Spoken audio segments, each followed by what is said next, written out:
किसी गांव में एक गरीब परिवार रहता था। वो पति पत्नी और उसके दो, एक बेटा और एक बेटी थी। बेटे का नाम मोहन और बेटी का नाम राधा। तो उन पे इतना कर्ज चढ़ा हुआ था कि दोनों बूढ़े और बूढ़ी दोनों बीमार चल रहे थे। मोहन किसी तरह अपनी 12वीं की पढ़ाई पूरी की और उसने रेलवे में क्लर्क का फार्म भर दिया।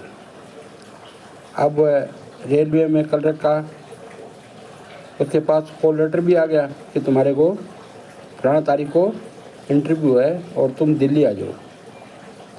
वह बिहार के किसी गांव में रहता था।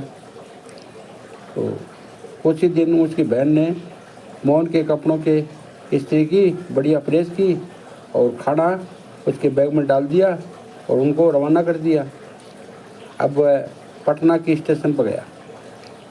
तो पटना का स्टेशन बहुत बड़ा है, वहाँ पर कई ट्रेनें खड़ी थी।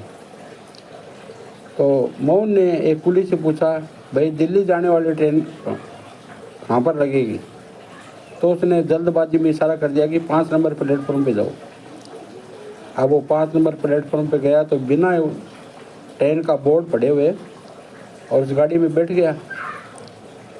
अब वो जनरल डब्बा था, जैसे कैसे उसको साइड वाली खिड़की में जगह मिल गई और अपनी सीट पर बैठ गया।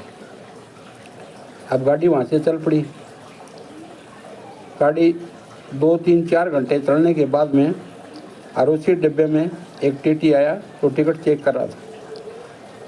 धीरे धीरे करते करते तो मोहन के पास भी पहुंचा। भाई टिकट? तो मोहन ने अपना टिकट निकाला। टिकट निकाल के उसको टीटी को दे दिया। अब टीटी उस टिकट को ध्यान से देखा तो बोलो, भाई तुम गलत ट्रेन में बैठ गए हो। ये ट्रेन तो हावड़ा जा रही है और तुम्हारे को जाना दिल्ली। तो अब मोहन तो गड़बड़ा गया, उसका तो ज़िंदगी का सवाल था। उसने बोला, सर मैं क्या करूं, मेरे तो सुबह रेलवे में क्लर्क की नौकरी के लिए और कॉल लेटर आया हुआ था, मेरा इंटरव्यू था। भाई कैसे हो तुम, गलत ट्रेन में बैठे हो, ये टिकट तो था दिल्ली वाली ट्रेन का, तुम बैठ के हावड़ा में, तो अब तुम्हारा जुर्माना लगेगा।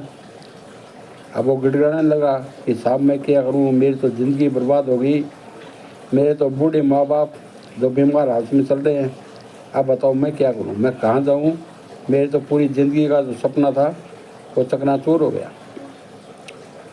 अब धीरे धीरे करके और टीटी ने उसको 500 रुपये दिए कि ले बेटा ये 500 रुपये ले और इसी स्टेशन पर उतर जा। अब वो जिस स्टेशन पे टीटी ने उसको उतारा वो बहुत छोटी सी स्टेशन थी। अब वहाँ उतर गया तो वहाँ पर कोई नहीं था, स्टेशन पूरी सुनी। अब वो जाके और एक बेंच पे बैठ गया। अब वो पूरा दुखी मन से उस बेंच पे बैठा रहा। इतने में धीरे से एक दूसरी बेंच पे कराने की आवाज़ आई। अब वो वहाँ से उठा कि इतनी रात को इस बेंच पे कौन है। अब वह धीरे धीरे गया, उस बेंच पे जाके देखा तो एक वृद्ध आदमी उस बेंच पे सोया हुआ था और वह उसके बुखार बहुत ज़्यादा बुखार थी। तो पट्टी लेके और पानी से पट्टी वट्टी करके और उसको भाई किसके तरह इसके बुखार उतर जाए। अब उसके बुखार उतरने का नाम नहीं ले रहे थे। तो अब वो धीरे धीरे वहाँ से चला तो स्टेशन का गांव पड़ता था वहाँ से 2 किलोमीटर दूर। वो 2 किलोमीटर गया तो एक गांव दिखा। तो गांव में एक गेट पर उसने रुकाया तो एक भला आदमी निकल के आया। बोलो भाई क्या बात है? तो उसने बताया कि भैया ऐसे ऐसे मैं स्टेशन से आया हूँ और एक बूढ़ा आदमी है, उसके बुखार हो गई है तो मेरे को उससे दवाई लेनी है। अब वो एक मेडिकल पे गया, मेडिकल को खुलवाया, वहाँ से बुखार की दवाई ली। क्योंकि उसके पास 500 रुपये थे टीटी के दिए हुए, और दवाई लेके और वहाँ पर गया। अब बूढ़े आदमी को उसने दवाई दिलाई। धीरे धीरे करके उसका बुखार कम होता गया। अब दिन निकल आया। दिन निकलने के बाद में उस बूढ़े आदमी को ढूंढने के लिए 3-4 गाड़ियाँ और वहाँ से वहाँ पर आके रुक गई। अब वो गाड़ी वालों ने देखा कि भी जो बूढ़ा आदमी था वो सेठ नवल किशोर गोयल, जानी मानी हस्ती, कई उसके पास फैक्ट्रियाँ, कई चैरिटेबल हॉस्पिटल। तो वो भाग के आए और बोलो हम तो आपको ढूंढ रहे थे। बोलो भाई मैं तो यहाँ पर एक चैरिटेबल के काम आया था और समाज सेवा भी करता था।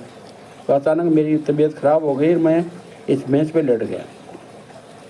तो ये बच्चा है जो मोहन, इसने मेरी जान बचाई है। तो सेठ जी ने कहा कि मोहन तुम्हारी पूरी हकीकत बताओ, क्या बात है। तो उसने पूरा घर का हालचाल बताया और वो बताया कि मैं क्लर्क की नौकरी का आज इंटरव्यू था। तो अब सेठ चाहता तो अपनी फर्म में बड़ा से बड़ा पद उसको दे सकता था, उसकी ईमानदारी के लिए, उसकी मेहनत के लिए। उसने पूरे सेवा भाव से उसकी मतलब बीमारी दूर की है। तो उसने दिल्ली के नंबर लगाए, उसके रेलवे के हेड इंचार्ज के, जो भर्ती इंचार्ज उसके। तो उधर से फ़ोन आया कि हाँ हेलो साहब, बोला मैं नवल किशोर सेठ बोल रहा हूँ और ऐसे ऐसे आज आपका एक इंटरव्यू था क्लर्क का। तो आपके इंटरव्यू छोड़ के ये लड़का मोहन ये मेरी सेवा में लगा रहा। मैं चाहता तो इसको बड़ी से बड़ी पोस्ट मेरे काम में दे सकता था, लेकिन इसकी इच्छा थी कि मैं क्लर्क की नौकरी करूं। तो एक बार तो वो इंचार्ज साहब हक्का बक्का रह गए, लेकिन सेठ की बात कौन टाल सकता है।